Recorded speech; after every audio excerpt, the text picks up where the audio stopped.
बिस्मिल्लाहिर्रहमानिर्रहीम। अस्सलामुअलैकुम व्यूअर्स, मैं हूं आपका दोस्त हाफिज़ मोहम्मद शाहिद और आपके अपने चैनल हाफिज़ शाहिद टीवी यूट्यूब चैनल में आपको खुश आमदीद कहता हूं।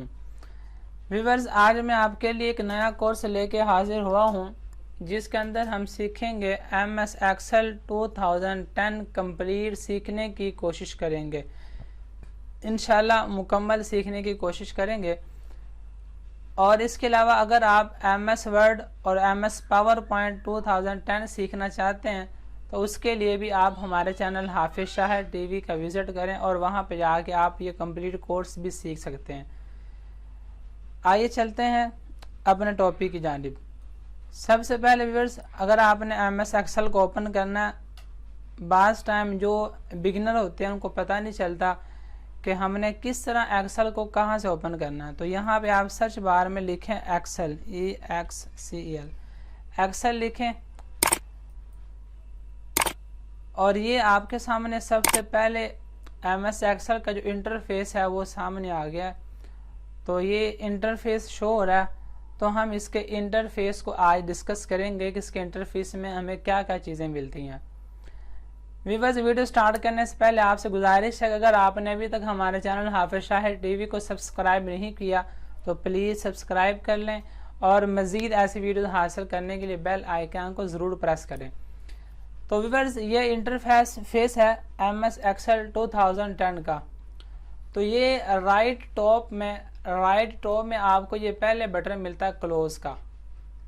अगर आप क्लोज करेंगे तो ये आपका जो आपने MS एक्सेल ओपन किया ये क्लोज हो जाएगा।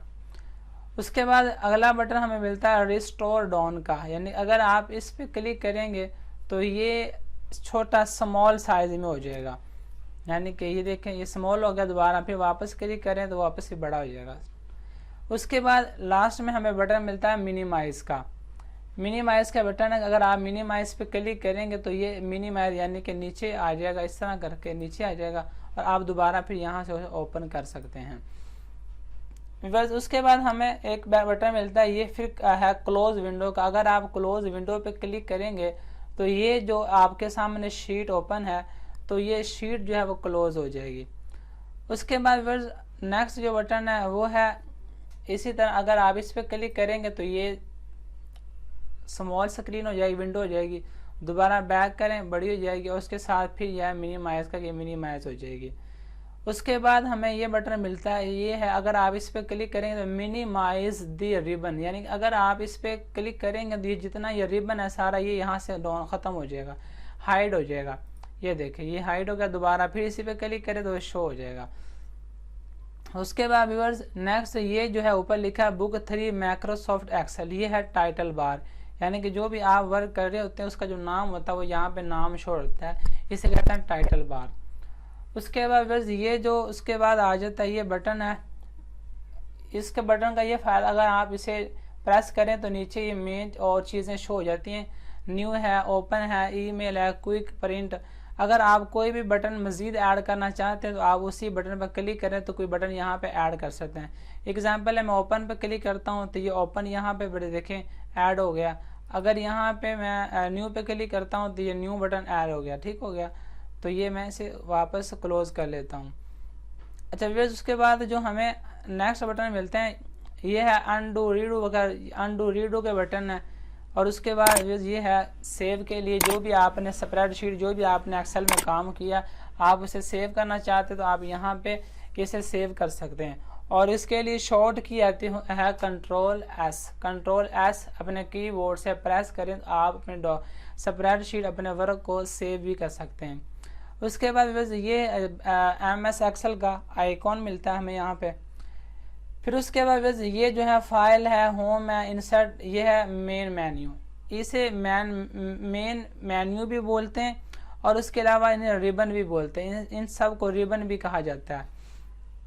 फाइल पे क्लिक करें तो ये ऑप्शन आ जाते हैं, होम पे क्लिक करें ये सारे ऑप्शन है ये वाले। उसके बाद इंसर्ट है, इंसर्ट पे क्लिक करें तो ये सारे ऑप्शन यहाँ पे आ जाते हैं, ये रिबन है। पेज लेआउट है, फॉर्मूला है, डाटा है, रिव्यू है, व्यू है, ये सब रिबन है, तो इसे बोलते हैं रिबन बार।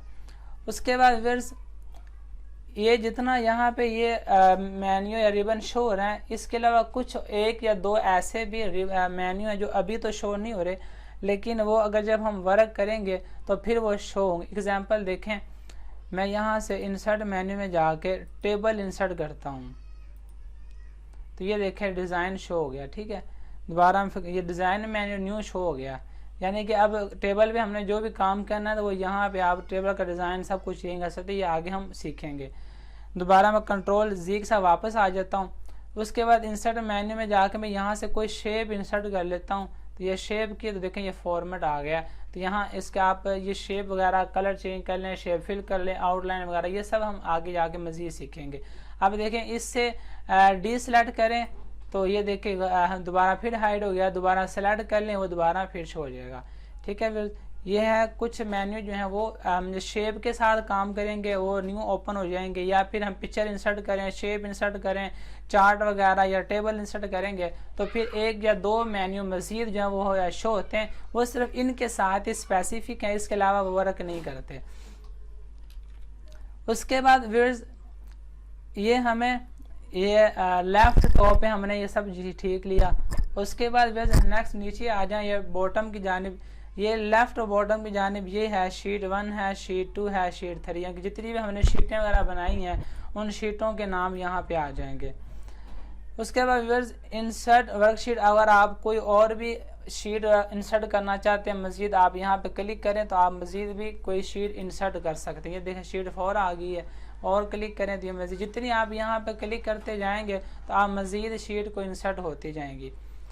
उसके बाद व्यूअर्स ये है राइट बॉटम की जानिब बटन मिलता है हमें, नॉर्मल है, यानी कि ये नॉर्मल पे देखें, इधर है पेज लेआउट है, पेज लेआउट पे क्लिक किया, दोबारा फिर नॉर्मल पे कर दें वो साइज हो गया।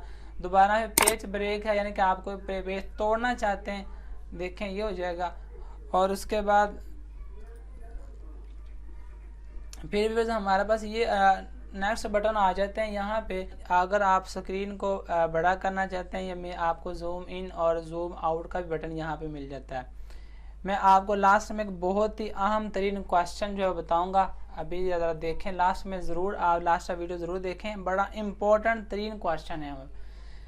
तो व्यूअर्स उसके बाद ये सब हमने अपने राइट टॉप पे और अपने राइट लेफ्ट टॉप के और बॉटम में टॉप राइट पे जो कुछ था हमने वो सारा कुछ सीख लिया।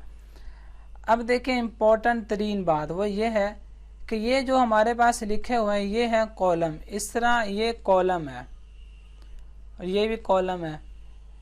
तो अब ये कॉलम है, अक्सर पीपीएससी वगैरह में या कहीं भी आप एनटीएस पे टेस्ट वगैरह देने जाएं या इंटरव्यू देने जाएं तो हमसे एक सवाल पूछा जाता है सम टाइम, वो ये होता है कि इसके अंदर एमएस एक्सेल के अंदर कितने टोटल कितने कॉलम हैं, तो जिसका जवाब जो है वो बास टाइम हमें नहीं पता होता। तो ये देखें हम वो सवाल करते हैं कि इस दफ़ा पीपीएससी में सवाल पूछा गया था कि कितने जो है वो कॉलम होते हैं इसके अंदर एक्सेल के अंदर और कितनी जो रो होती हैं। इस तरह ये कॉलम है और ये इस तरह रो होती हैं, रो। और ये जो बना हुआ एक डब्बा जो है एक ये है सेल, ये है सेल, ठीक है, ये से सेल बोलते हैं। तो आइए अब देखते हैं कि हम किस तरह पता कर सकते हैं कि कितने कॉलम हैं कितने रो हैं। तो वो ये है, देखें आपने यहाँ पे आपने इसको सेलेक्ट किया, इसके अंदर आ जाए, पहले सेल में आ जाएं और इस सेल के अंदर आपने कंट्रोल को अपने कीबोर्ड से कंट्रोल बटन प्रेस करें, कंट्रोल बटन प्रेस करें और इसके साथ आपने करना है कि एरो की जो राइट जानिब एरो की आपने उसको प्रेस करना है। ये देखें, ये देखें आप, मैंने कंट्रोल अपने कीबोर्ड से कंट्रोल बटन को प्रेस किया और उसके साथ मैंने राइट एरो की को मैंने प्रेस किया तो फौरी तौर पे यहाँ पे ये आ गया। इसके अंदर टोटल जो है वो इतने कॉलम है, XFD यहाँ तक कंप्लीट जो है XFD याद रखें आप, कभी भूलना नहीं, बड़ा इंपॉर्टेंट तरीन सवाल है। XFD इतने यहाँ पे इसके अंदर जो होते हैं वो कॉलम होते हैं। उसके बाद व्यूअर्स फिर आ जाते हैं रोज के अंदर कि रो कितनी होती हैं। इस तरह ये अब रो हैं, ये रो कितनी है। तो व्यूअर्स ये इसी तरह आप इसे पहले पे आए तो यहाँ पे फिर आपने कंट्रोल के बटन को प्रेस रखें तो उसके साथ आपने करना डाउन एरो की बटन को प्रेस करें अपने कीबोर्ड से। ये देखें ये आ गया। देखो मैंने अपने कीबोर्ड से कंट्रोल बटन प्रेस किया और उसके साथ मैंने डाउन एरो की के बटन को प्रेस किया तो ये आ गया कंप्लीट। जितने भी इसके अंदर रो हैं कंप्लीट सब शो हो गई हैं। यानी कि 10 लाख यहाँ पे 10,48,576 इसके अंदर जो है वो रो हैं। 10,48,576 इसके अंदर रो हैं। तो ये बड़ा इंपॉर्टेंट तरीन सवाल है। उसके बाद एक और दूसरा जो बहुत ही अहम और बड़ा ही इंटरेस्टिंग और बड़ा ही मज़ेदार जो सवाल ज़्यादा दफ़ा पूछा जाता है वो ये है कि जो हम MS वर्ड के अंदर वर्क करते हैं या पावर पॉइंट में वर्क करते हैं और या फिर एक्सेल में वर्क करते हैं या एक्सेस में वर्क करते हैं, इनका नाम क्या होता है। देखिए अगर हम MS वर्ड में वर्क करें तो उसका होता है हम डॉक्यूमेंट्स तैयार कर रहे होते हैं, वहाँ पे उसमें डॉक्यूमेंट्स तैयार होते हैं MS वर्ड के अंदर। वो चाहे 7 हो 10 हो 13 14 कोई भी हो तो उसके अंदर हमने डॉक्यूमेंट्स तैयार कर रहे होते हैं। और अगर MS पावर पॉइंट हो तो MS पावर पॉइंट के अंदर स्लाइड तैयार करनी होती है हमने या एनिमेशंस तैयार करनी होती हैं स्लाइड उसके अंदर पावर पॉइंट के अंदर, यानी कि स्लाइड वहाँ पे तैयार होती हैं। और उसके बाद एक्सेल है, एक्सेल के अंदर शीट या स्प्रेड शीट, यानी कि एक्सेल में शीट होती हैं या स्प्रेड शीट। ये जो है ये शीट है, ये नीचे लिखा भी है शीट 1 शीट 2 वगैरह, तो ये शीट है। यानी कि इसके अंदर MS एक्सेल के अंदर शीट्स होती हैं। और एक्सेस के अंदर क्या होता है वो डाटाबेस होता है, ठीक है, डाटाबेस होता है। तो व्यूअर्स उम्मीद है कि आपको आज की हमारी वीडियो पसंद आई होगी। इंटरफेस हमने डिस्कस किया था, अगली वीडियो के अंदर इंशाल्लाह हम मुकम्मल इसको स्टार्ट करेंगे होम मेन्यू से। उम्मीद है कि आपको ये वीडियो ज़रूर पसंद आई। अगर आपको ये वीडियो पसंद आए हमारे चैनल को ज़रूर सब्सक्राइब करें, लाइक करें, शेयर करें, कमेंट्स करें और बेल आइकन को ज़रूर प्रेस कर दें। मिलते हैं अगली वीडियो के अंदर। अल्लाह।